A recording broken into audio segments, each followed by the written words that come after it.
मुझे इसमें हंसी आ रही है क्योंकि कल हम लोग कुछ चर्चा कर रहे थे, स्वयमेव आत्मन आत्मानम वेत्थत्वम पुरुषोत्तम। अब प्रश्न ये, इसका अर्थ ये था कि भगवान आप ही अब अपने आप को अपने आप से जानते हैं। तो हम समझेंगे कि भगवान अपने आप को पूरा पूरा जानते हैं, ये अर्थ समझेंगे ना। Krishna knows himself completely by himself. लेकिन परम पूज्य वृंदावन चंद महाराज से मैंने पूछा, क्योंकि प्रश्न आया था कि हम देखते हैं कि भगवान कृष्ण कहते हैं कि मैं अपने माधुर्य का अनुभव नहीं कर पाता जिस प्रकार से श्रीमती राधा रानी करती हैं, क्योंकि भगवान के माधुर्य का अनुभव भक्त करता है। तो हम कैसे समझे कि कृष्ण अपने आप को पूरी तरह जानते हैं? तो मैंने यही प्रश्न महाराज को तुरंत क्लास के बाद किया था। मेरे पास रिकॉर्डिंग भी है, आप लोग, मैं भेज सकता हूँ उसको, बड़ा सुंदर है। तो महाराज कहें पहले माधुर्य की बात छोड़ दीजिए, कृष्ण अपने आप को भी पूरी तरह जानते हैं ये नहीं कह रहे हैं। अब कह रहे हैं आप अपने आप को जानते हैं, ये अर्जुन कह रहे हैं, यह नहीं कह रहे हैं कि आप अपने आप को पूरी तरह से जानते हैं। और उन्होंने फिर कोटेशन दिया, आप लोग नोट कर लीजिए, 1.3 2.3.36 2.6.36, एक मिनट क्षमा कीजिए, बताता हूं। 2.6.36 उसमें यह बताया गया है कि भगवान अपने शक्तियों के विस्तार के वैभव को भी नहीं समझते हैं। क्यों नहीं समझ पाते हैं पूरा? क्योंकि वो अनंत हैं। और फिर सीधे स्वामी इसमें कहते हैं कि अगर भगवान, इसका अर्थ यह नहीं कि वो सर्वज्ञ नहीं है, वो सर्वज्ञ हैं। और प्रभुपाद जी इसको समझाते हैं कि भगवान जानते हैं अपनी शक्तियों के विस्तार को, जान लेते हैं, फिर शक्तियां और विस्तारित हो जाती हैं। ऐसे ही एक शब्द चैतन्य चरितामृत में आया, हुड़ा हुडी। श्रीमती राधा रानी कृष्ण के सौंदर्य का आस्वादन करती हैं, लेकिन फिर वो सौंदर्य और बढ़ जाता है। तो क्या आप ये कह सकते हैं कि श्रीमती राधा रानी कृष्ण के सौंदर्य को नहीं जानती, माधुर्य को नहीं जानती? ये नहीं कह सकते। लेकिन जैसे जितना वो अनुभव करती हैं उसके बाद फिर और बढ़ जाता है। फिर वो क्या करते हैं, और अनुभव कर रही हैं। कब से कर रही हैं? अनादिकाल से। कब तक करती रहेंगी? अनंत समय तक। यही धारणा समझना चाहिए अनंत की। जैसे रूप गोस्वामी, क्या श्रील रूप गोस्वामी जी को हरिनाम के माधुर्य का अनुभव नहीं है? है। लेकिन क्या कह रहे हैं, न जानिता, मैं नहीं जान रहा हूं कि इसमें कितना मधुरता है। इसका अर्थ यह नहीं कि वो नहीं जान रहे हैं, इसका अर्थ यह है कि असीमित है। समझ में आ रहा है? तो इस प्रकार से इसको सामंजस्य बिठाना चाहिए। अब हम लोग आज पढ़ते हैं, अर्जुन यहां पे कह रहे हैं कि हाँ, अर्जुन अपनी वो औत्सुक्य, औत्सुक्य मतलब उत्सुकता को प्रस्तुत कर रहे हैं। भगवान के बारे में सुन रहे हैं, और भगवान के बारे में सुनने का प्रभाव ये होता है कि सुनने की इच्छा और अधिक जागृत हो जाती है। ठीक है, इसको भी हम लोग चर्चा करेंगे। मेरे पीछे को बक माइक पे बोलिए। श्रीमद् भगवद गीता अध्याय 10 श्लोक क्रमांक 16 से आगे। वक्तुम अर्हस्य शेषेण, वक्तुम अर्हस्य शेषेण दिव्या हि आत्मविभूतयः, दिव्या हि आत्मविभूतयः, याभिर्विभूतिभिर्लोकान् याभिर्विभूतिभिर्लोकान् निमांस्त्वां व्याप्रतिष्ठसि। इमांस्त्वां व्याप्य तिष्ठसि। वक्तुम अर्हस्य अशेषेण, अशेष, शेष का मतलब होता है खत्म कर देना। अशेषेणा मतलब बड़े विस्तार से आप हमको अपनी दिव्य विभूतियों के बारे में, आत्म विभूति जो आपकी स्वयं की विभूतियां हैं, जिसके द्वारा आप इस जगत में अनुभूत किए जा सकते हैं, वह हमको आप बताइए। या फिर विभूति भीर लोकान निमांस्तवम व्यापतिष्ठते, जिसके द्वारा आप इस जगत का नियमन कर रहे हैं, आप वह हमको बताइए। कृपा करके विस्तार पूर्वक मुझे अपने उन दैवी ऐश्वर्यों को बताएं जिनके द्वारा आप इन समस्त लोगों में व्याप्त हैं, और व्याप्त होकर, व्याप्त किस तरह से हैं? नियामक के रूप में। गीता भूषण टीका, छोटी सी टीका है। क्योंकि आपके स्वरूप को यथावत जानना कठिन है, इसलिए मैं आपकी विभूतियों को जानने के लिए जिज्ञासु हूं। ये लिंक है पहली लाइन। पिछले श्लोक में भगवान ने, अर्जुन ने क्या कहा? स्वयमेव आत्मानम आत्मानम, आप ही अपने आप को जानते हैं। इसलिए स्वरूप को जानना, समझ लेना चाहिए कि स्वरूप को जानना भगवान के कठिन है। तो मैं आपकी विभूतियों को देखकर आपका स्मरण करना चाहता हूं। तो इसलिए आप बताइए कि किस प्रकार से आप अपनी विभूतियों के रूप में, विभूति मतलब शक्तियों के रूप में इस जगत में व्याप्त हैं। स्पष्ट है। दिव्य अर्थात अपनी उत्कृष्ट और असाधारण विभूतियों को पूर्ण रूपेण मुझे बताइए, जिसके द्वारा आप इस जगत का नियमन करते हुए विराजमान होते हैं। समझ में आया? जगत भगवान नियामक हैं, लेकिन किस प्रकार से वो नियमन कर रहे हैं, इसको जान करके भगवान की ऐश्वर्य का अनुभव होता है, उनके प्रति हमारा शरणागति का भाव बढ़ता है। कितने महान भगवान हैं, इसलिए वो पूछ रहे हैं। और दिव्य का अर्थ यहाँ पे, दिव्य का अर्थ हमेशा उस तरह से नहीं लेना होगा कि गुणों के परे। जनरली दिव्य का अर्थ हम ये लेते हैं, लेकिन यहां बोले उत्कृष्ट, असाधारण। भले ही भौतिक जगत में है, लेकिन ये जो गुण हैं वे बहुत, ये जो विभूतियां हैं वे बहुत आश्चर्यजनक है। कैसे समझाऊं मैं? मान लीजिए आप किसी के शिष्य को देखते हैं और वह शिष्य बहुत अच्छा भक्त है, तो आप सोचेंगे ना कि गुरु जी कितने अच्छे भक्त होंगे। गुरु जी की शक्ति के द्वारा तो शिष्य भक्ति कर रहा है। तो उसी प्रकार से एक छोटा सा उदाहरण दे रहा हूं, उसी प्रकार से इस जगत में कोई व्यक्ति अगर बहुत महान दिख रहा है, तो वो भगवान के द्वारा शक्ति प्रदत्त है। और भगवान इस बात को बोलेंगे भगवत गीता में, केवल एक अंश मात्र है। और उसमें एक और बात ध्यान देना चाहिए, अगर हम किसी से द्वेष कर रहे हैं तो हम वस्तुतः कृष्ण से द्वेष कर रहे हैं, क्योंकि उसके पास जो भी अच्छा गुण है वह कृष्ण से ही आया है। ये समझ में आया बात? तात्पर्य, इस श्लोक से लगता है कि, मतलब समझिए बात क्यों मैं बोल रहा हूं। ये श्लोक बहुत इंपॉर्टेंट है। इस जगत में किसी के पास बल है, सौंदर्य है, ऐश्वर्य है, वैराग्य है, उसका स्रोत कौन है? भगवान कृष्ण है। तो जब भगवान से प्रेम है तो उनकी विभूतियों को देख करके प्रसन्नता होती है, द्वेष नहीं होता। द्वेष मतलब एनवी, एक जो।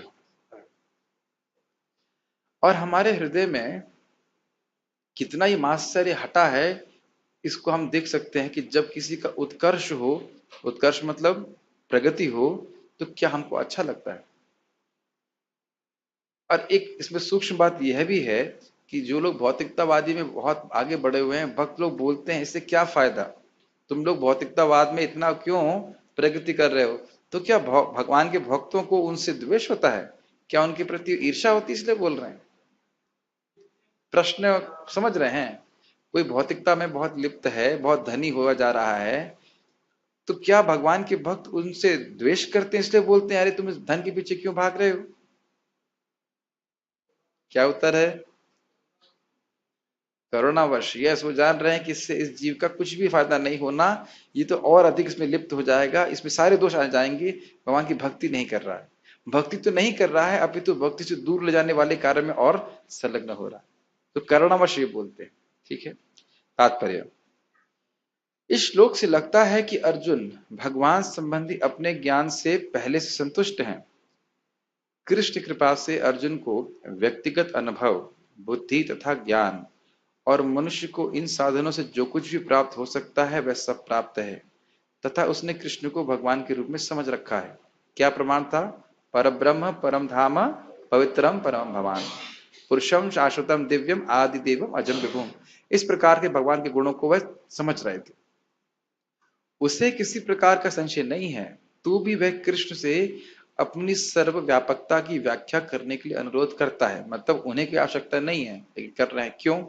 सामान्य जन तथा विशेष रूप से निर्विशेषवादी भगवान की सर्वव्यापकता के विषय में अधिक विचारशील रहते हैं। विचारशील रहते हैं मतलब वो यही धारणा करना चाहते हैं कि इस प्रकार से ब्रह्म सब जगह है। अतः अर्जुन श्री कृष्ण से पूछता है कि वे अपने विभिन्न शक्तियों द्वारा किस प्रकार सर्वव्यापी रूप में विद्यमान रहते हैं। हमें ये जानना चाहिए कि अर्जुन समान लोगों के हित के लिए, सामान्य लोगों के हित के लिए पूछ रहा है। अब इसको टीका से कैसे रिलेट करें? लिंक क्या था?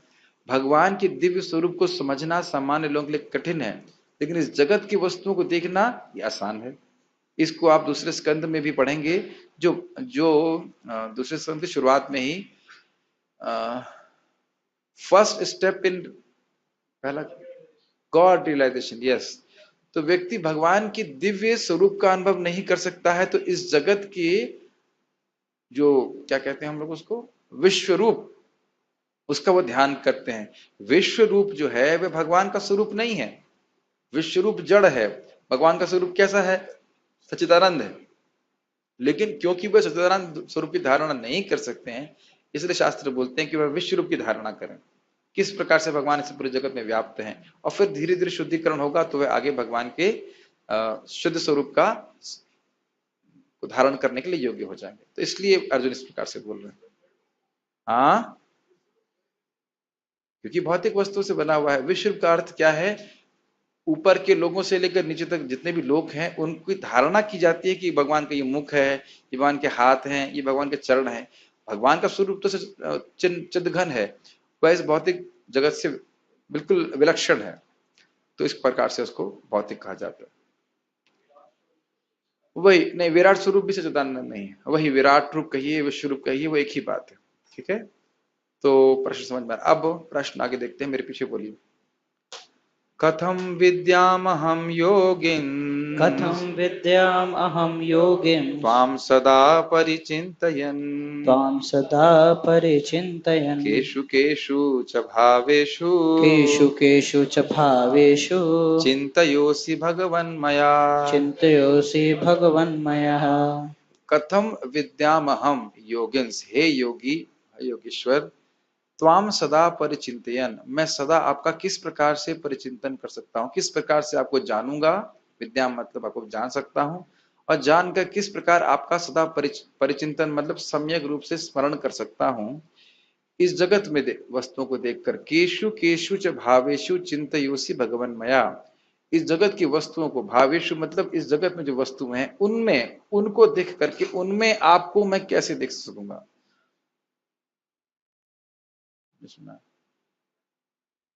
उनमें आप मतलब किस प्रकार से विराजमान है विभूति रूप में, मैं कैसे देख पाऊंगा। इसको आप समझते हैं कि इस जगत में अगर किसी व्यक्ति की वस्तु हम देखते हैं तो उस व्यक्ति का स्मरण होता है। तो इस जगत में क्योंकि हम हमारे भगवत प्रेम नहीं है, तो वस्तुओं को देखते सोचते हैं कि ये मेरे लिए हैं, और मेरे लिए तो है ही, साथ ही साथ बोलने लगते हैं ये मेरी भी है ना।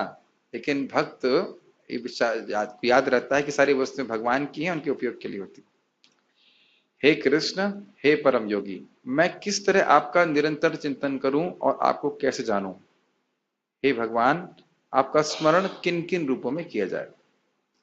गीता भूषण टीका। अब प्रश्न है, विभूतियों के वर्णन से क्या प्रयोजन सिद्ध होगा। ये प्रश्न मान लो भगवान करें तो ये श्लोक इसका उत्तर है। मान लो ये प्रश्न करें कि तुम विभूति के बारे में पूछ रहे हो, तो क्यों पूछ रहे हो, क्या कारण है, तो ये बोल रहे हैं कि क्योंकि मैं इस प्रकार से आपका स्मरण कर पाऊं। ठीक है, लिंक समझ में आ रहा होगा। योग अर्थात योग माया, और योगी अर्थात योग माया शक्ति को धारण करने वाले।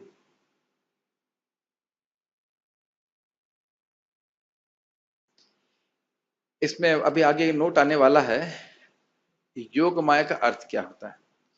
योग माया मतलब वह शक्ति जो भगवान को कभी कभी भक्त के समक्ष प्रकट करती है, ये अप्रकट कर देती है। बड़ी गंभीर बात है। भगवान की भगवत्ता को छुपाना और कभी कभी प्रकट करना, ये योग माया का कार्य है। योग माया वैकुंठ में कार्य नहीं करती। चैतन्य चरितामृत में इसका उदाहरण दिया जाता है। अब आप कहेंगे क्यों?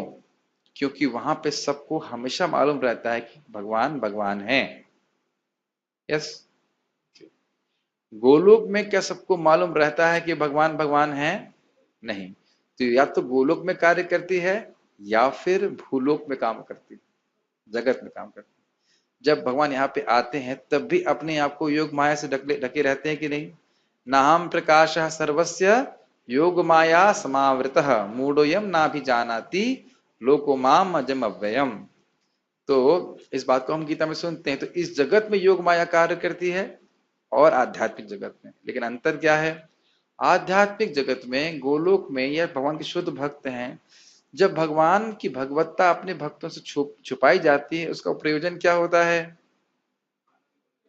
प्रयोजन ये होता है कि उनका प्रेम आदान प्रदान बहुत बढ़ जाए, वो प्रेम से कृष्ण की सेवा कर सके। अगर ये देखिएगा ये तो भगवान है, तो उनका प्रेम शिथिल हो जाता है। ठीक समझ में आ रहा है। यहाँ पे योग माया का क्या प्रयोजन है। जो लोग भगवान को भूले रहना चाहते हैं वो भूलते रहे, उनको कभी प्रकट नहीं हो कि कृष्ण भगवान। जो भगवान की भक्ति करते हैं योग माया के द्वारा ही भगवान के गुण उनको प्रकट भी होने लगते। समझ रहे हैं मेरे को? ठीक। आपका सदा, तो समझ रहे हैं योग माया के द्वारा आप सब जगह विद्यमान हैं लेकिन अपने को ढके रखते हैं। जैसे सूर्य का प्रकाश आ रहा है लेकिन हमको नहीं मालूम चलता कि सूर्य का प्रकाश कहां से आ रहा है। आप विभूति के रूप में विद्यमान हैं लेकिन भगवान अपने आप को ढके रखते हैं। यही बोल रहे हैं। जिस व्यक्ति को हम देखना नहीं चाहते, जिसको हम द्वेष करते हैं, उसको देखना नहीं चाहते कि नहीं, शक्ल भी नहीं देखना चाहते, और वो हर जगह विद्यमान हो तो क्यों भाई? यश प्रभु, आप मेरी बात समझ पा रहे हैं? कभी ऐसा हुआ है कि आप किसी को बिल्कुल नहीं देखना चाहते? कभी हुआ जीवन में? और उसकी फोटो अगर रूम में हर जगह लग जाए तब देखना तो पड़ेगा लेकिन आप दुखी हो जाएंगे। एक उदाहरण समझिए कि कोई व्यक्ति, मान लीजिए हमारे पिताजी हैं और हम घर में नहीं रहना चाहते थे, मैं आपके संग नहीं रहना चाहता, इस घर में या तो आप रहेंगे या मैं जा रहा हूं छोड़कर। ठीक है, जाओ। लेकिन आप जब दूसरे घर में जाते हैं तो आपको मालूम चलता है कि वो भी पिताजी का घर है, और फिर अगले घर में जाते हैं तो क्या मालूम चलता है, अरे ये भी पिताजी का घर है, मैं यहां भी नहीं रहूंगा, मैं वहां भी नहीं रहूंगा, मैं यहां भी नहीं रहूंगा। लेकिन जहां जहां जा रहे हैं वो पिताजी का ही घर है। नहीं रहने का मन करेगा ना, उसकी अब मैं क्यों लूं? तो ऐसी स्थिति में आना पड़ेगा कि घर तो पिताजी का हो लेकिन हमको मालूम ना चले कि घर पिताजी का। आप मेरी बात समझ पा रहे होंगे मैंने क्या बोलना चाहता हूं? तो जीव जो भगवान से बहिर्मुख है वो उसके लिए आवश्यक है कि भौतिक जगत बनाया जाए जहां पे वह इस भुलावे में रहे कि वस्तुएं उसकी हैं। भुलावा समझते हैं? फॉरगेटफुलनेस, भूला रहे कि ये वस्तुएं किसकी हैं, प्रश्न ही ना करे कभी। मेरी बात समझ पा रहे हैं आप? अच्छा, समझ तो पा रहे हैं, जीवन में होते हुए देख पा रहे हैं कि नहीं?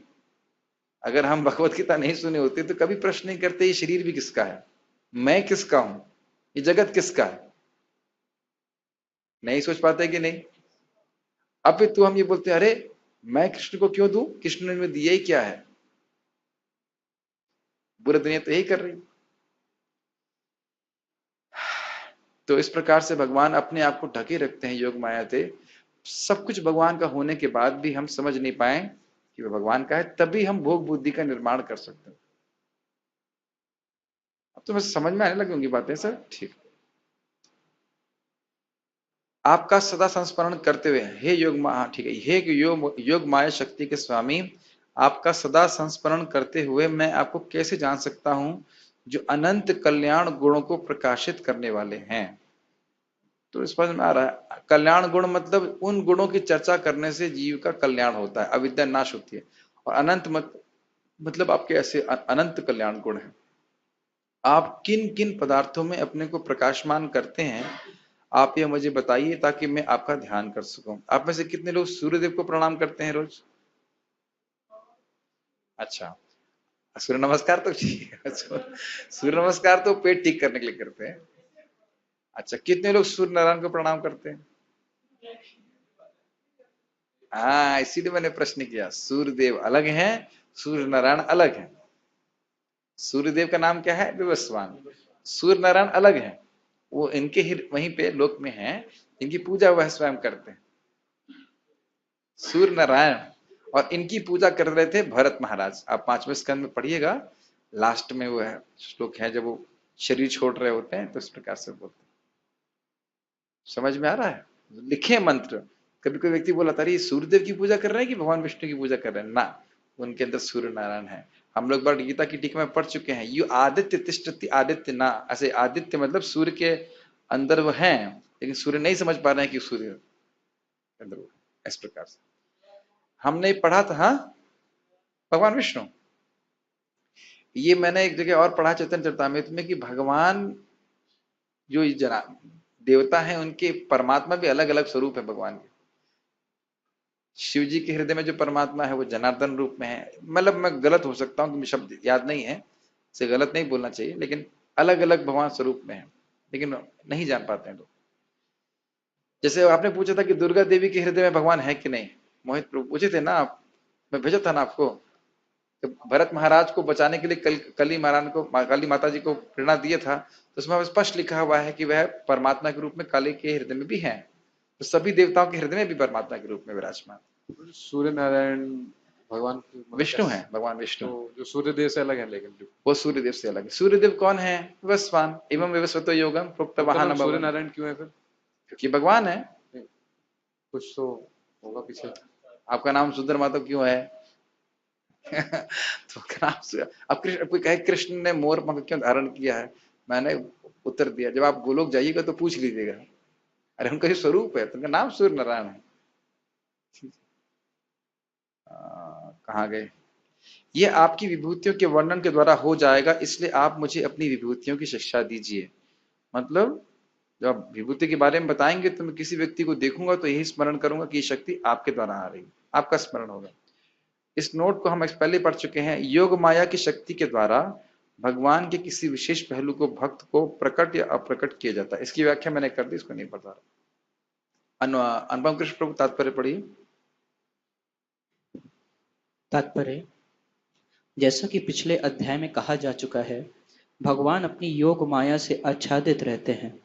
केवल शरणागत भक्तजन ही उन्हें देख सकते हैं। अब अर्जुन को विश्वास हो चुका है कि उसके मित्र कृष्ण भगवान हैं, किंतु वह उस सामान्य विधि को जानना चाहता है जिसके द्वारा सर्वसाधारण लोग भी उन्हें सर्वव्यापी रूप में समझ सकें। Okay, point number 1। Point number one ये है कि जब तक व्यक्ति शरणागत नहीं होता, भगवान की योग माया शक्ति ढकी रखती है, और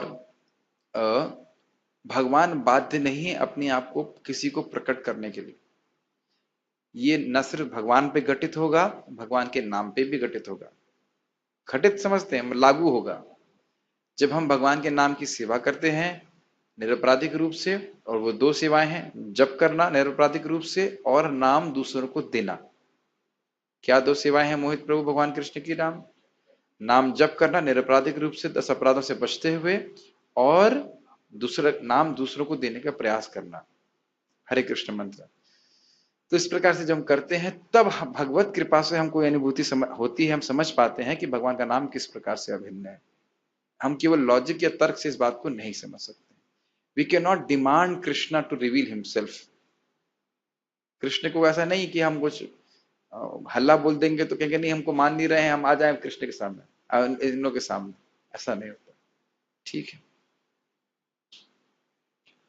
और दूसरा पॉइंट यहाँ पे सीख रहे हैं कि सामान्य लोग इस प्रकार से भगवान के शरणागत नहीं है, तो कम से कम भगवान को इस जगत में वस्तुओं में दिखने का क्षमता को जागृत कर सकें। यस। असुरों तथा नास्तिकों सहित सामान्य जन कृष्ण को नहीं जान पाते, क्योंकि भगवान अपनी योग माया शक्ति से आच्छादित रहते हैं। दूसरी बात यह है कि ये प्रश्न जन सामान्य के लाभ हेतु पूछे जा रहे हैं। उच्च कोटि का भक्त केवल अपने ही ज्ञान के प्रति चिंतित नहीं रहता, अपितु सारी मानव जाति के ज्ञान के लिए भी रहता है, इच्छुक रहता है। क्यों? ताकि उनका कल्याण हो। हाँ, देखिए इस जगत में ये सब हम अपने आप भी होता हुआ देखते हैं। मान लीजिए कोई आपको बड़ी कठिन बीमारी थी और उसकी दवा आपको मालूम चल गई, और कदाचित आपके भाई को भी वही बीमारी है, तो आप क्या कहेंगे, क्या करेंगे? उसको बताएंगे आप थे ना बीमार हैं। हाँ, ये बात है। आत्मपम्मेन सर्वत्र, जब वाकई सर्व सयोगी परमो मतः, जो अपने सुखम वा यदि वा दुखम सयोगी परमो मतः। कौन परम योगी है?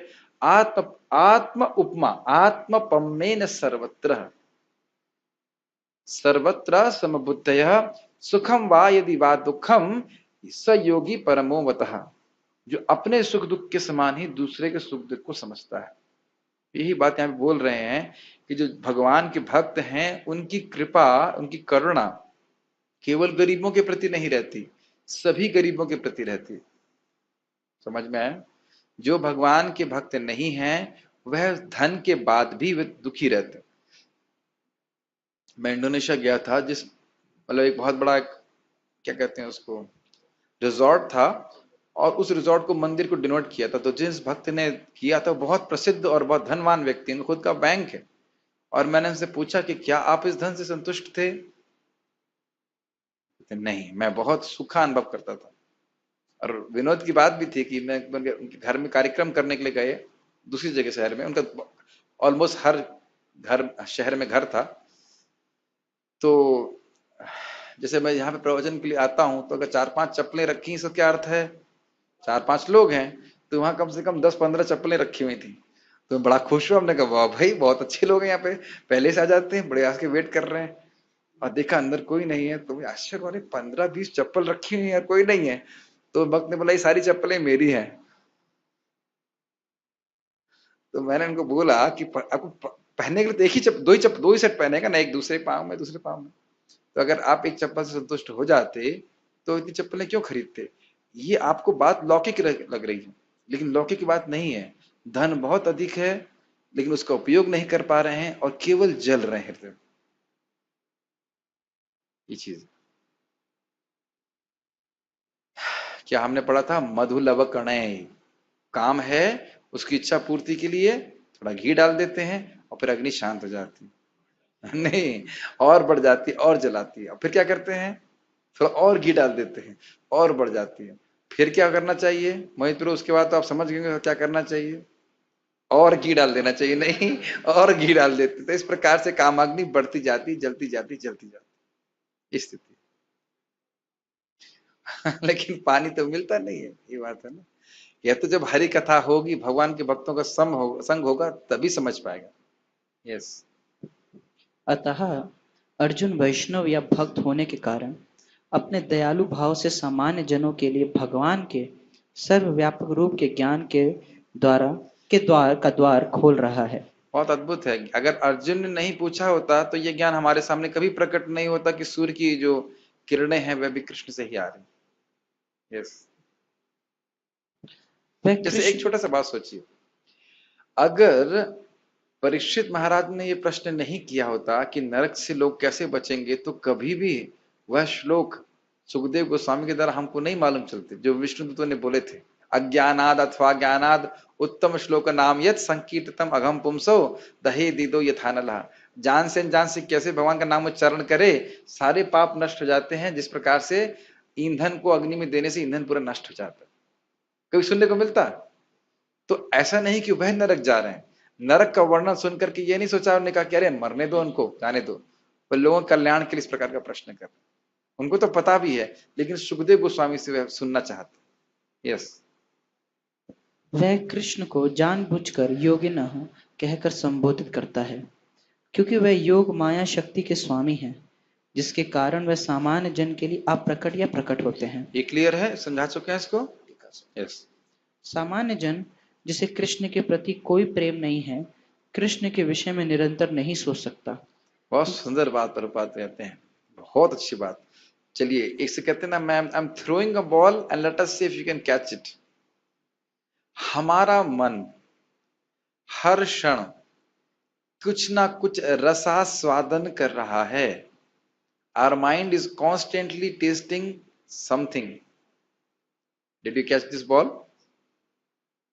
तो अब जो भक्त है नहीं है, शुद्ध भक्त वस्तुतः नहीं है, वह हमेशा कृष्ण विषय सुन करके सुखी नहीं रह सकता। आपको याद आ रहा है जिन लोगों का हृदय, जिनका मन अति दुरति दुष्टम तीव्रम इत्यादि था, प्रहलाद महाराज बोल रहे थे, वह आपकी कथा को सुनकर तृप्त कैसे रह सकता? याद आ रहा है प्रहलाद महाराज के बोला था, जब कामातुरम दुरति दुष्टम तीव्रम कामातुरम। तीव्रम मतलब जिसको संयमित करना कठिन है, दुरति दुष्ट मतलब बुरी बुरी वासनाएं हैं, कामातुर मतलब काम इच्छाओं को पूर्ण करने के लिए बहुत आतुर है। ऐसा मन लेकर के व्यक्ति कहां भगवान की लीलाओं को सुन करके तृप्त रह सकता है? अब इसका अर्थ क्या है? इसका अर्थ है कि लीला सुनेगा लेकिन पूरे दिन नहीं सुन सकता, कुछ करना है।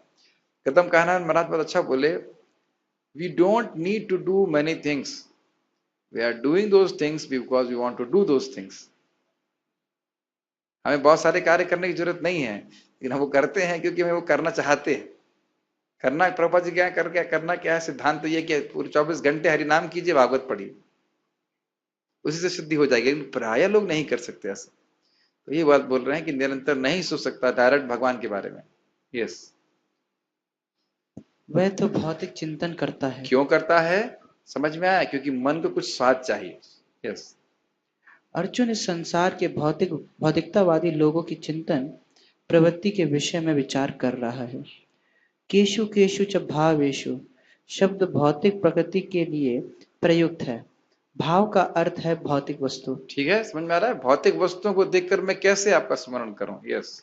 चूंकि भौतिकवादी लोग कृष्ण के आध्यात्मिक स्वरूप को नहीं समझ सकते, अतः उन्हें भौतिक वस्तुओं पर चित्त एकाग्र करने की तथा यह देखने का प्रयास करने की सलाह दी जाती है कि कृष्ण भौतिक रूपों में किस प्रकार प्रकट होते हैं। स्पष्ट है? इसका एक एप्लीकेशन भी है। जब हम इस प्रकार से भक्ति करते हैं और भगवान से थोड़ा प्रेम जागृत होता है, देखो भक्त भौतिक वस्तुओं को देख करके यह नहीं सोचता है कि इसका उपभोग मैं कैसे करूं, उपभोक्ता नहीं रहता वो।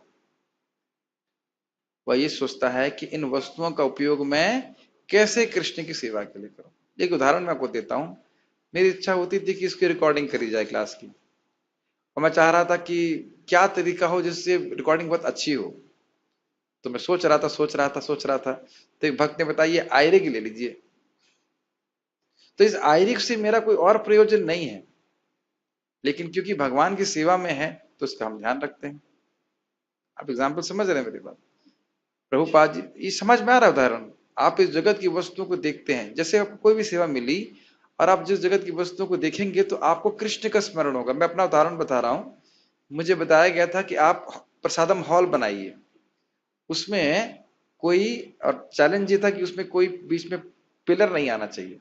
और सब भक्त लोग बोल रहे थे संभव ही नहीं है कि 100 फीट का या 85 फीट का शेड बने और उसमें पिलर ही नहीं हो। कैसे हो सकता है? मैं तो इतना बड़ा इंजीनियर हूँ, छोटा भी इंजीनियर भी नहीं हूँ तो नहीं समझ में नहीं आ रहा था। मैं सोच रहे थे, तो यहाँ से जब मैं दिल्ली जाता था तो मैं सोचा करता था देखो कोई शेड है इस प्रकार का, तो देख रहा हूं, ढूंढ रहा हूं शेड, लेकिन स्मरण क्या आ रहा है? मुझे कृष्ण की वो सेवा इस प्रकार से करनी नहीं। क्या आप लोग का इस प्रकार कोई अनुभव कभी नहीं हुआ? आप देख रहे हैं वस्तु, या जैसे आप फूल माला चुनने के लिए गए हैं तो देख रहे हैं फूल, लेकिन क्या स्मरण कर रहे हैं? आपके मन में पहले से ही एक स्कीम बन जाती है कि मुझे ये माला बनानी है, इसके लिए मैं ये फूल चुनने जा रहा हूं। आप फूल के लिए गोभी का फूल थोड़ा चुन लेंगे माला बनाने के लिए, ठीक है? ऐसे ही आप अगर सब्जी बना, ज्यादा मत खींचिए इसको। ऐसे ही अगर आप, यहाँ पे ताकत वाला काम नहीं, ठीक है? तो ऐसे ही अगर आप सब्जी बनाने जा रहे हैं तो जैसे आप देख रहे हैं कि कद्दू है, ये लौकी है, तुरंत मन में धारणा आती है कि इसको मैं यह सब्जी बनाकर कृष्ण को अर्पित करूंगा। क्या नहीं आई थी आज आपकी भावना? तो आप समझिए, जैसे ही आपने सोचा कि ये कद्दू या लौकी जो कुछ बनाऊंगा वो गौरता के लिए बनाऊंगा, तो वह तुरंत भौतिक से आध्यात्मिक हो जाती है। वस्तुतः वह आध्यात्मिक ही है। समझ रहे हैं? Matter regains is spiritual quality when engaged in Krishna service. भौतिक पदार्थ अपने आध्यात्मिक गुणों को प्राप्त कर लेता है जैसे ही वह कृष्ण की सेवा में नियोजित होता है। यस प्रभु। प्रभुपाद जी ने कहा है, आराम से। हाँ ठीक वी है। Are not the against the machine if they use for Krishna service. Prabhupada ji बोलते हैं इसको कि इसको इसमें प्रथम स्कंद में बोलते हैं श्रवणम कीर्तनम के लिए टेक्नोलॉजी का उपयोग किया जा सकता है। और आप देख सकते हैं कि अगर हम टेक्नोलॉजी के माध्यम से कुछ गलत देखते हैं तो हमारा चित्त दूषित हो जाता है। उसी प्रकार से जब हम भगवान के बारे में सुनते हैं टेक्नोलॉजी के माध्यम से तो हमारा चित्त शुद्ध हो जाता है। ठीक है, ओके। एक श्लोक और देखेंगे फिर हम रुक जाएंगे, उसके बाद भगवान का उत्तर हो जाएगा। विस्तरेणात्मनो योगम विभूतिं च जनार्दन भूय कथ्य तृप्तिर्हि शृण्वतो नास्ति मे मृतम्। विस्तरेण आत्मन योगम विभूतिम च जनार्दन। हे जनार्दन, आप विस्तार में कहिए। अब इसमें क्या स्पेशल है? कहाँ खड़े हैं अर्जुन? रेस्टोरेंट में नहीं, कृष्ण हॉल में, युद्ध भूमि में। लेकिन युद्ध भूमि में तो खड़े हैं, लेकिन ध्यान देना चाहिए कि बिगुल बज चुका है, फायरिंग चालू होने वाली है, और तब क्या बोल रहे हैं? आप विस्तार से बताइए, युद्ध होता रहेगा, युद्ध की चिंता उतनी नहीं है। समझ रहे हैं कि देख रहे हैं शुद्ध भक्त का लक्षण। अब थोड़ा सोचिए, वो श्लोक याद है ना कि मन को संयम करना बहुत कठिन है। कौन से अध्याय का है? छठे अध्याय। कौन से ग्रंथ का? भगवत गीता का। क्या श्लोक है? चंचलम ही मनः कृष्णा परमाथि बलवत् दृढ़म तस्याहम निग्रहम मने वायुरेव सुदुष्करम। हे कृष्ण, मन बड़ा चंचल है और उसको निग्रह करना इतना कठिन है कि वायु कंट्रोल कर सकता हूं, लेकिन मन को कंट्रोल नहीं कर सकता। अब देखिए यहाँ पे क्या बोल रहे हैं, यहाँ पे भूयः कथ्या तृप्तिर्हि शुण्मतो नास्ति में मृतम। भूया मतलब फिर से कहिए। अरे क्यों कहें? तो कहते तृप्ति ही शुण्मतो नास्ति, मैं सुन रहा हूं लेकिन मुझे तृप्ति नहीं हो रही है। अब जरा और विचार कीजिए, सुन रहा आदमी कम सुन पाता है। मोहित सुनाई पड़ा प्रश्न? क्या बोला मैंने? मैंने क्या बोला? देखो देखो देखो, मैंने क्या बोला? आदमी कब सुन पाता है, आपने बोला आदमी कम सुन पाता है। तो कोई बात नहीं। अब देखिए, हल्का सा नहीं पकड़ पाए मन से, आप ही नहीं सबके संग ऐसा होता है। तो यानी कि सुनने का अर्थ है, अगर सुन रहा है तो मतलब मन लगा है। मान रहे हैं? मैं एक सूत्र बताना चाहता हूं, बड़ा रहस्यमय है। ऐसे मन को संयमित करना बड़ा कठिन है, लेकिन कथा में रुचि है तो क्योंकि कथा में सुनने में रुचि है, इसलिए मन को कथा में लगाने में कठिनाई नहीं होती है। ये समझ में आए? और कथा में रुचि है, इसका अर्थ क्या है? भगवान की भक्ति है।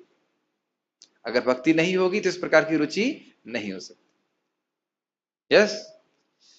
तो हमारे लिए मन को संयमित करना कोई कठिन नहीं है, उस दृष्टि से अगर हम भगवान की कथा को सुनते रहते हैं, ये उन कार्यों को करते हैं जो उससे भगवान में हमारी मति लगे। Good boy. ठीक है। अब इस पे मैं एक श्लोक कहना चाहता हूं, ये श्रीमद् भागवतम का है, बहुत सुंदर है। कई बार मैंने बोला है, फिर से बोलूंगा कि तृप्ति नहीं होती, बहुत सुंदर है।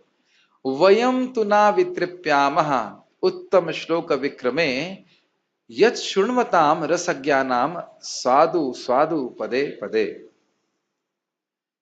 वयम तु, कौन बोल रहे हैं? ये शौनक आदि ऋषि। उन्होंने प्रश्न, बहुत सारे प्रश्न कर दिए। तो मान लो अगर सूत गोस्वामी कहते रहे तुम एक प्रश्न करते, दो प्रश्न करते, तुम तो प्रश्नों की झड़ी लगा दे रहे हो, ये क्या बात हुई?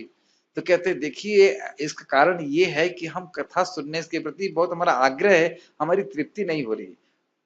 तो इसलिए बोल रहे हैं वयम तू। तू मतलब आज क्या सुना था? कृष्णस्तु। तो वयम तु ना वितृप्यामा। चलो कठिन प्रश्न करते हैं। वयम मतलब हम, तू मतलब लेकिन, न वितृप्यामा बढ़िया से वितृप्त नहीं होते हैं। इसमें कर्ता कौन है और विधेय कौन है? वयम हो गए कर्ता, न तू वितृप्यामः ये विधेय। समझ गए? गुड बॉयज, समझ में आ गया। अब समझ में आ रहा है शब्द को? सब्जेक्ट प्रेडिकेट, आपस कठिन चीजें नहीं बोलते। तो कह रहे हैं वयम तु ना वितृप्यामा, भाई हम तृप्त नहीं होते, अन्य लोग तृप्त हो सकते हैं, तो क्यों नहीं हो रहे हैं? वयम तु ना वितृप्यामा उत्तम श्लोक विक्रम, भगवान कृष्ण की महिमा सुन करके हम तृप्त नहीं हो रहे। नव शब्द है उत्तम श्लोक, जिनका गुणगान उत्तम श्लोकों में किया जाता है। तो कह रहे क्यों? कहते हैं यत शुण्वताम रसज्ञाना, जो रसज्ञ हैं और इस कथा को सुनते हैं, तो कह रहे हैं स्वादु स्वादु पदे पदे, उनको हर पद पे नया नया स्वाद प्राप्त होता है। चैतन्य महाप्रभु की शिक्षा में कुछ ऐसा श्लोक है आपको? शिक्षा अष्टकम में चेतो दर्पण मार्जनम भव महादावाग्नि निर्वापणम श्रेय कैरव चंद्रिका वितरणम विद्याभतु जीवनम आनंदम बुद्धिवर्धनम प्रतिपदम पूर्णामृत स्वादनम। प्रतिपद पे हरि नाम संकीर्तन आनंद को बढ़ाने वाला है। वही चीज है कि किसके लिए? जो रसज्ञ हैं, जो रस को जानने वाले हैं। तो उसको हमने आपको बताया था, श्री स्वामी की टीका याद है? 3 बताई थी बात, क्यों कथा से तृप्ति नहीं होती। पहली बात ये कि ओके गुड, ऐसे मुझे ऑडियंस चाहिए जो सब कुछ भूल जाती रहे। भगवान से मैं प्रार्थना करता हूं मुझे एक ऐसी ऑडियंस दे जो जो भी बोलूं वो कल तक जरूर भूल जाए, ताकि मुझे कुछ नया नहीं बताना पड़े। लेकिन फिर भी पहला कारण है कि कान आकाश स्वरूप है। जैसे आज हमारे प्रभु जी ने बहुत अच्छा प्रसादम बनाया था, लेकिन एक दिक्कत थी। दिक्कत यह कि हमारा पेट लिमिटेड है। दिक्कत है कि नहीं? है ना, लिमिटेड। और कितना भी अच्छा बना हो, लेकिन पेट सिग्नल बोल देता नहीं आप और नहीं खा सकते। लेकिन क्या कान में ऐसी लिमिटेशन है? अगर किसी को अच्छा लग रहा है कथा तो बोलता जाए और सुनता जाए, उसमें कोई कान तो कोई भरने वाला नहीं है, तो इसलिए तृप्ति नहीं हो रही। ठीक। दूसरा, हो सकता है कि वह उसके रस को ना जानता हो। जैसे आज हमारे इस भक्त ने बड़ी सुंदर प्रसाद बनाया, खिचड़ी, मुझको बहुत अच्छी लगी। दूसरा भक्त बोला आपको अच्छी लगी? आपको अच्छी लगी? और वो बोल रहे थे प्रभु जी हमको सबके बारे में सोचना चाहिए। एक्चुअली मुझे सुनाई पड़ रहा था प्रभु जी आपको मेरे बारे में सोचना चाहिए। तो मैंने फिर उनको समझाना कि देखिए ऐसा नहीं है, सबका मन अलग अलग होता है, तो उसका रस नहीं समझ में आ रहा। ये उनकी बात नहीं है। नीम बैगन बना देते तो हम भी कहते रहे मेरे बारे में, तो हमें सबके बारे में सोचना चाहिए, है कि नहीं? बोलते मुझे सब रस नहीं है। उदाहरण और दिया था, भरतनाट्यम का दिया था उदाहरण, याद आ रहा ना भाई? कहा जाए कि आज शाम को 8 बजे से भरतनाट्यम है, तो कौन देखे? चाहे पुरुष लोग भी करें तो भी हमें कोई रुचि नहीं होगी। भरतनाट्यम में हमको रस ही नहीं समझ में आ रहा, भाव भंगमा ही नहीं समझ में आ रही। तो रसज्ञता का भाव होगा तो भी तृप्ति हो जाएगी, भाई अब तो क्या हम नहीं सुन रहे। मुझे याद है हम लोग साउथ इंडिया में थे कॉलेज में, तो हम लोग को रैगिंग में कन्नड़ पिक्चर दिखाने के लिए लगे थे। कुछ भी समझ नहीं आ रहा था, लेकिन गाना याद हो गया, कंसविद को मम सविद को नान इन बिडला रे। तो ये दिखाता है कि श्रवण का ये प्रभाव है कि आपको ऐसे ही याद हो जाएगा। ऐसे हरे कृष्ण मंत्र सिखा देते तो बड़ा अच्छा रहता। बट द आइडिया इज कि मैं खाली बोल रहा हूँ कि हम लोग बोल रहे थे क्या है, क्यों हमको परेशान कर रहे हैं इस प्रकार से। उसी प्रकार से किसी को कथा समझ में नहीं आ रही है तो वह भी वितृप्त हो जाए, भाई बहुत हो गया, बहुत हो गया, नहीं सुनना है। होता है ऐसा, होता है कि नहीं? हम भरतपुर में प्रवचन करने जाते थे, डॉक्टर साहब आते थे, फिर आना बंद किया, हमको समझ में नहीं आता क्या बोल रहे। ऐसे डॉक्टर हैं बड़े बुद्धिमान है, लेकिन समझ में नहीं आ रहा, तो नहीं। और अन्य भक्त इनको समझ में आ रहा, वो दौड़ दौड़ करके आ रहे हैं, तो समझ में आया। दूसरा कारण क्या हो सकता है? रसज्ञता का भाव। तो कहते नहीं हम तो रसज्ञ हैं, हम तो जानते हैं कथा का। और फिर कहते हैं कुछ कुछ चीजों में ऐसा होता है कि रस बाद में समाप्त हो जाता है। जैसे गन्ने का जूस, गन्ने से जूस निकालते हैं, एक बार उसको डालेंगे, पेरेंगे, फिर दूसरी बार पेरेंगे, फिर उसमें जूस समाप्त हो जाता है। लेकिन कृष्ण कथा ऐसी है कि जितनी बार उसको आप सुनेंगे, स्मरण करेंगे, उतना और अच्छा लगेगा। 3 कारण याद हुए। एक, कान आकाश स्वरूप है, कभी भरते नहीं। दूसरा, हृदय, हृदय में आप रस का अनुभव कर पा रहे हो, इसलिए तृप्त नहीं हो रहे। और तीसरा क्या है कि वह कृष्ण कथा कभी रस समाप्त होता ही नहीं। तो यही बात यहाँ पे अर्जुन पे घटित हो रही कि नहीं? भागवतम का तीसरा श्लोक क्या है प्रथम अध्याय का? निगम कल्पतरो गलितम फलम सुखमुखाद अमृत द्रव्य संयुतम पिबत भागवतम रसमालयम मुहुर रहो रसिका भूवि भावुका। तो वहां पे रसिका, वहां पे भी रसिक बताया गया कि जिन्होंने भक्ति के द्वारा भागवत के रस का अनुभव करने की क्षमता को प्राप्त कर लिया है, आप पीजिए। पीजिए मतलब रुकिए मत। अब जैसे एक मैं उदाहरण दूं, आज हमारे भक्त लोग मैंगो जूस बना रहे थे, बात मैंगो की जूस की थी, लेकिन मुझे ये श्लोक याद आ रहा था। जो भागवत को रस आलय से कंपेयर किया गया है कि ऐसा फल जिसमें छिलका नहीं, गुठली नहीं है, केवल रस ही रस। अब देख रहे हैं सुनने का प्रभाव क्या होता है। आप बोल रहे हैं मैंगो जूस, और मुझे स्मरण आ रहा है कि हाँ भागवत को मैंगो से ऐसे मैंगो से कंपेयर किया है, इसमें गुठली नहीं, छिलका नहीं। तो ये सुनने का प्रभाव होता है, वो स्मरण होने लगता है। ठीक है, तो यहाँ पे हम देख रहे हैं अर्जुन की क्या गुण, ये भगवत प्रेमी हैं, इस कारण से उनका मन भगवान के रूप गुण लीला इत्यादि सभी को सुन करके बहुत प्रसन्न हो रहा है। उनको मन को संयमित करने में कोई कठिनाई नहीं है। ये इसलिए मैं बहुत व्याख्या करना चाहता हूँ। ये श्लोक मुझे चाह रहा था, बड़ा रहस्यमय है। ये दिखाता है कि युद्ध की परिस्थिति में भी कृष्ण का स्मरण हो सकता है अगर भगवत प्रेम है तो। वृतासुर, यस, वृतासुर भी का बहुत सुंदर उदाहरण है। वृतासुर भी युद्ध के समय, भीषण युद्ध के समय कृष्ण का स्मरण कर सकते हैं। बहुत अच्छी बात इन्होंने मुझे स्मरण करा दी। मैं इस पे क्लास दे रहा था तो वृतासुर जो है क्या बोल रहे हैं, चक्रवर्ती बात बहुत अच्छा बोल रहा है इस टीका में। नहीं वह तो है, वो कह रहे हैं क्यों प्रार्थना बोल रहे हैं। वो कह रहे हैं कि ये असुर का शरीर है और इंद्र तो मेरा वध कर नहीं रहा है, तो मैं अपने भगवान संकर्षण का ही स्मरण करता हूं जो मुझे इस कलेवर से मुक्त करें। इस प्रकार से बहुत अलग है, कभी भागवत को चर्चा करेंगे, बहुत सुंदर टीका है उसके ऊपर। देखिए वही हुआ ना, हृत कर्ण रसायन का था, उस अर्थ का स्मरण करने से सुख मिलता है। भागवत के पढ़ते हैं, हे जनार्दन, आप पुनः विस्तार से अपने ऐश्वर्य तथा योग शक्ति का वर्णन करें। मैं आपके विषय में सुनकर कभी तृप्त नहीं होता हूं, क्योंकि जितना ही आपके विषय में सुनता हूं उतना ही आपके शब्द अमृत को चखना चाहता हूं। ये कृष्ण कथा का स्वभाव है, कृष्ण प्रेम का स्वभाव है। जितना हम भगवान के प्रति प्रेम जागृत होगा, उसको संतुष्ट करने के लिए या उसकी पूर्ति के लिए जितना हम सेवा करेंगे, फिर क्या लाभ प्राप्त होगा आपको, और वह करने की इच्छा जागृत हो जाएगी। तो कृष्ण कथा में रुचि उत्पन्न करने का क्या तरीका है? कृष्ण कथा।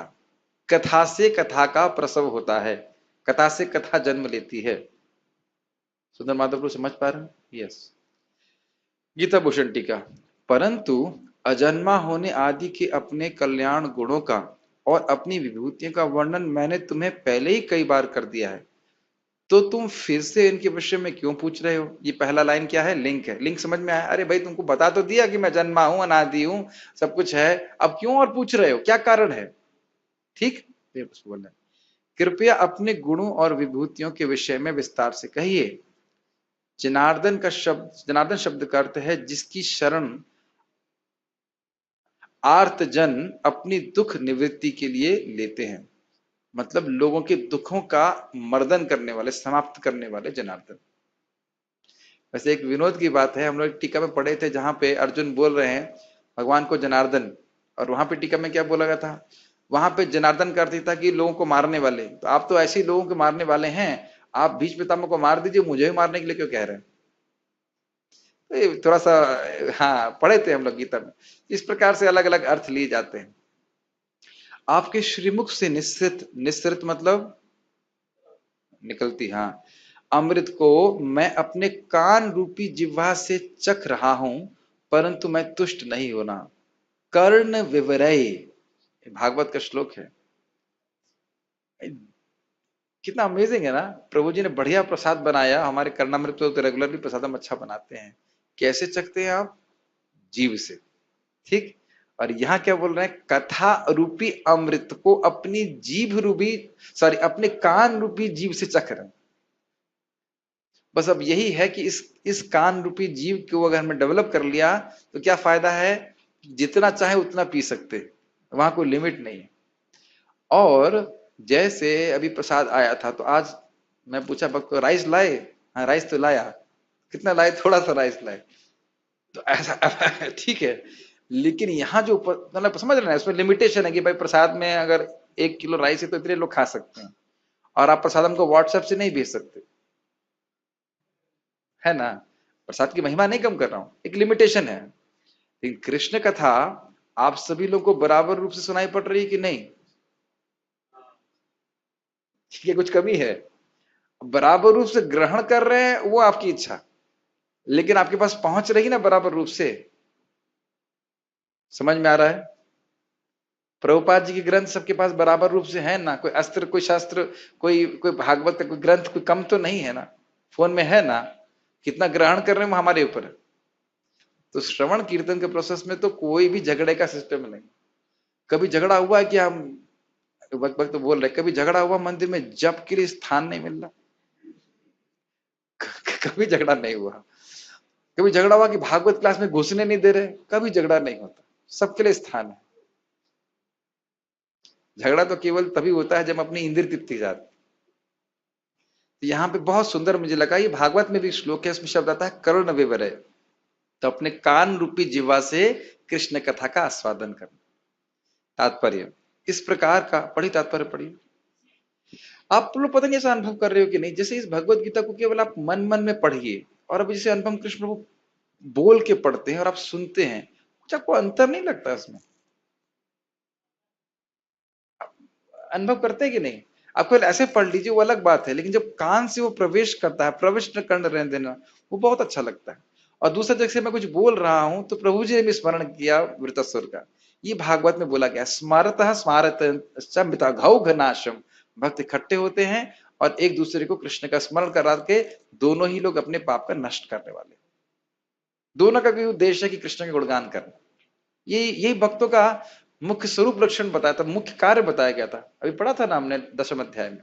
यस, तात्पर्य, इसी प्रकार का निवेदन नैमिषारण्य के शौनक ऋषि के ने सुद गोस्वामी से किया था। यह निवेदन इस प्रकार है। वयम, देखिए यह श्लोक मैं ध्यान नहीं दिया था कि श्लोक तात्पर्य में है, मैं जल्दी से कॉपी पेस्ट कर दिया था। इस पर बोला जाए, मेरे पीछे बोलिए, हम गा के बोलेंगे इसको। वयम तु नावितृप्यामा, वयम तु नावितृप्यामा उत्तम श्लोक विक्रमे, उत्तम श्लोक विक्रमे यशृण्वतां रसज्ञाना, यशृण्वतां रसज्ञाना स्वादु स्वादु पदे पदे, साधु साधु पदे पदे। आप लोग से निवेदन है कि कृपया उसको याद कर लीजिए, बहुत सुंदर श्लोक है। ठीक है, बहुत सुंदर श्लोक, आपको याद हो गया? Very good. एक बार और बोले, वयम तु नावितृप्यामा, वयम तु नावितृप्यामा उत्तम श्लोक विक्रमे, उत्तम श्लोक विक्रमे यशृण्वतां रसज्ञाना, शृण्वतां रसज्ञाना स्वादु स्वादु पदे पदे। साधु साधु पदे पदे। श्लोक आप लोग के सामने, तो फिर से एक बार व्याख्या कर दे रहा हूं। वयम मतलब हम लोग, तू मतलब लेकिन, अन्य लोग तृप्त हो सकते हैं, बट वयम तु ना वितृप्यामा। संस्कृत समझ में आ रही है? अन्य लोग तृप्त हो सकते हैं लेकिन हम तृप्त नहीं हुए। हमारे मग्गे बहुत बड़े हैं समझ रहे ना, हम खूब जूस पीना चाहते हैं। कौन सा जूस? कृष्ण कथा का। लेकिन अच्छी बात यह कि यहाँ पे मग्गे का साइज यानी कान का साइज बड़ा करने की जरूरत नहीं है, केवल आग्रह चाहिए। कितना भी बड़ा मग्गा कर लो, कितना प्रसाद खा सकते। कभी कभी लोग बोलते हैं, जैसे हम घर में जाते हैं प्रसाद के लिए, तो कहते हैं प्रभु जी क्या लाएं, तो एक पेट और ले आइए, क्योंकि प्रसाद तो बहुत अच्छा है लेकिन पेट भर गया है। इस प्रकार से किससे तृप्त नहीं हो रहे हैं? उत्तम श्लोक विक्रम है। भगवान उत्तम श्लोक के विक्रम मतलब महान कार्यों के बारे में सुनने से। यद शुण्मताम रसज्ञानाम, जो रसज्ञ हैं, जो भगवान की लीला कथा के रस को जानते हैं, उनको क्या होता है? स्वादु स्वादु पदे पदे, हर पद पे, हर शब्द पे उनको सुख मिलता है। पढ़िए आगे। उत्तम स्तुतियों द्वारा प्रशंसित कृष्ण की दिव्य लीलाओं का निरंतर श्रवण करते हुए कभी तृप्ति नहीं होती, किंतु जिन्होंने कृष्ण से अपना दिव्य संबंध स्थापित कर लिया है, वे पद पद पर भगवान की लीलाओं का वर्णन का आनंद लेते रहते हैं। श्रीमद् भागवतम 1:1-19। अच्छा, ये भी इंटरेस्टिंग है। अच्छा, ओ सॉरी, मुझे लगा 1:11, 1:19, ठीक। अतः अर्जुन कृष्ण के विषय में और विशेष रूप से उनके सर्वव्यापी रूप के बारे में सुनना चाहते हैं। जहां तक अमृतम की बात है, कृष्ण संबंधी कोई भी आख्यान अमृत तुल्य है और इस अमृत की अनुभूति व्यवहार से ही की जा सकती है। और अगर कभी कभी क्लास थोड़ी कठिन हो तो भी वे अमृत तुल्य है। जैसे आज सुबह की क्लास थोड़ी कठिन थी, लेकिन देखिए आपने कल आज सुबह सुना, अब वही प्रश्न मैंने विधेय और उद्देश्य के संबंध में किया तो आप उत्तर दे पाए। थोड़ा हमें समय लगा समझाने में, लेकिन आप समझ, एक्चुअली मैं कोई कृष्ण कथा भी नहीं, तो सिंपल ग्रामर पढ़ा रहा था, सब्जेक्ट और प्रेडिकेट, लेकिन उस ग्रामर का संबंध कृष्ण से लिया जा रहा है। अन्यथा सब्जेक्ट प्रेडिकेट पढ़ने में, हाँ ये देखो, इतने साल बीत गए, कितने साल बीत गए, 2003 से भक्ति करने का प्रयास कर रहे हैं, आज हो गया 2020, 17 साल तक मैंने कभी सब्जेक्ट और प्रेडिकेट के बारे में कोई सब्जेक्ट ही नहीं आया, कभी नहीं किया। लेकिन जब इसका संबंध कृष्णस्तु भगवान स्वयं से था तो माथा मारना चालू कर दिया कि क्या मतलब है सब्जेक्ट का, क्या मतलब प्रेडिकेट का। Does it make sense? अंदर कोई, जब हम लोग कॉलेज में भी पढ़ते थे तब भी याद नहीं कि सब्जेक्ट और प्रेडिकेट कभी ध्यान दिए हो, कभी ध्यान ही नहीं दिया, सुना था लेकिन ध्यान नहीं दिया था। लेकिन जब कृष्ण से संबंध है, टीका समझनी है, तब उसके लिए हम मेहनत कर। नंबर लाने के लिए पढ़ते थे लेकिन तब भी याद नहीं है कि सब्जेक्ट और प्रेडिकेट क्या, कभी समझ में नहीं आया था मुझे ठीक से। नंबर तो आ ही जाते हैं, कोई दिक्कत नहीं, समझने की जरूरत नहीं होती है। माता पिता सोचते हैं लड़का बहुत तेज है, लेकिन लड़का केवल नंबर लाने में तेज है सब्जेक्ट समझने में तेज नहीं होते। तो इस प्रकार से, तो ये बड़ी सुंदर बात है।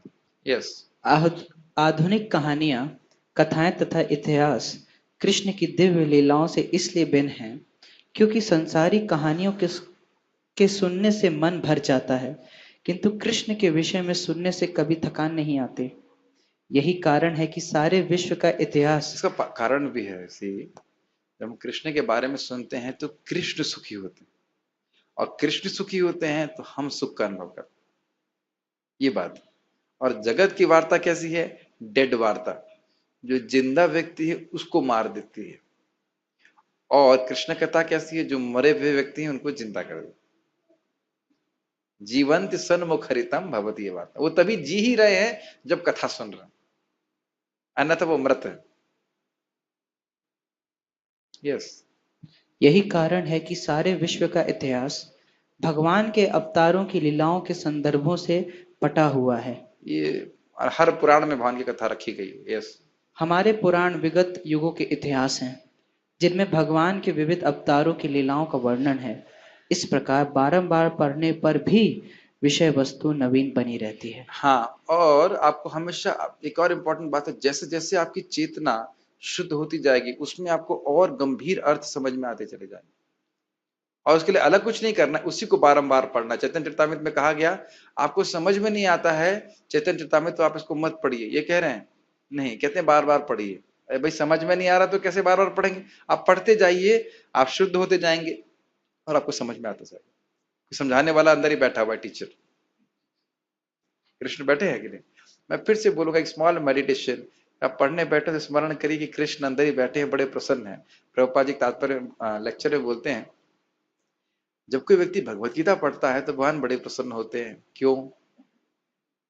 तो वो कहते, भगवान कृष्ण क्या सोचते हैं, अरे भाई जगत में कोई तो मेरे बारे में पढ़ नहीं रहा है, देखो मोहित पढ़ रहा है मेरे बारे में। मुझे याद है मोहित प्रभु इतने उत्साहित थे कि भगवत गीता को अपने संग लेके घूमते थे, है ना? मुझे भगवत गीता पढ़नी, मुझे भगवत गीता पढ़नी। अब देखिए भगवान ने आपकी इच्छा पूर्ण भी कर दी। आप लोग एटलीस्ट सितंबर एक सेमेस्टर गीता पढ़ लें, ऑलमोस्ट नहीं, ऑलमोस्ट आधा सेमेस्टर गीता पढ़ ली कि नहीं पढ़ ली? पूरा सेमेस्टर कर लिया आपने गीता में। भगवान इच्छा पूर्ण करते हैं, और देखिए आपकी इच्छा पूर्ण करने के लिए भगवान ने पूरा जगत में कोरोना वायरस फैला दी। कह तो विनोद की बात है। कोई प्रश्न है? So shall stop here. Shrimad Bhagavad Gita की जय, श्रील प्रभुपाद की जय।